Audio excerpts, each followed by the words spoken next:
সত্যিই কি সর্বকালের রেকর্ড ভাঙবে তাপপ্রবাহের? বইবে কি লু? আগামী ২৭ ও ২৮ এপ্রিল শনিবার ও রবিবার বিশেষ সতর্কীকরণ করেছে রাজ্যের আবহাওয়া দপ্তর। আজ বৃহস্পতিবার কয়েকদিনের থেকে ১ ডিগ্রি বেড়ে হয়েছে ৪১ ছাড়িয়েছে তাপমাত্রা। আগামী কয়েকদিনের আবহাওয়া দপ্তরের তাপমাত্রা বাড়ার যে গ্রাফ দেখা যাচ্ছে তাতে কিন্তু একটা আশঙ্কা থেকেই যাচ্ছে। এমনি তীব্র তাপদাহের মাঝে নাজেহাল মানুষ। বেলা বাড়তেই রাস্তা শুনশান হয়ে যাচ্ছে। বাড়ছে আখের রস থেকে ঠান্ডা লেবুর পানীয় জলের পান করার প্রবণতা। প্রখর রৌদ্রে ছাতা হাতে রাস্তায় দেখা যাচ্ছে মানুষকে। কোথাও বা গরম থেকে বাঁচতে গাছের নিচে আশ্রয় খুঁজছে মানুষ। তীব্র তাপদাহের মাঝে পথ চলতি মানুষজন কী বলছে তা শুনুন।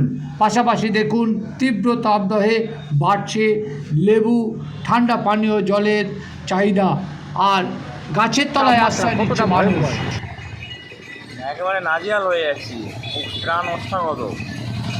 মানুষ ছাতা নিয়ে বেরোচ্ছে, সব রকম বেরোচ্ছে। কতটা প্রোটেকশন দরকার মানে এই যে গরম? প্রচুর পরিমাণে জল খেতে হবে, পারলে ওআরএস, এবং যতটা সম্ভব বাড়ির মধ্যে থাকা, যতটা এড়িয়ে যাওয়া, যত যদি কাজ থাকে প্রয়োজনের বাইরে না বেরোনোই ভালো। কিন্তু এই যে ছাতা নিয়ে বেরোতে হচ্ছে কেন?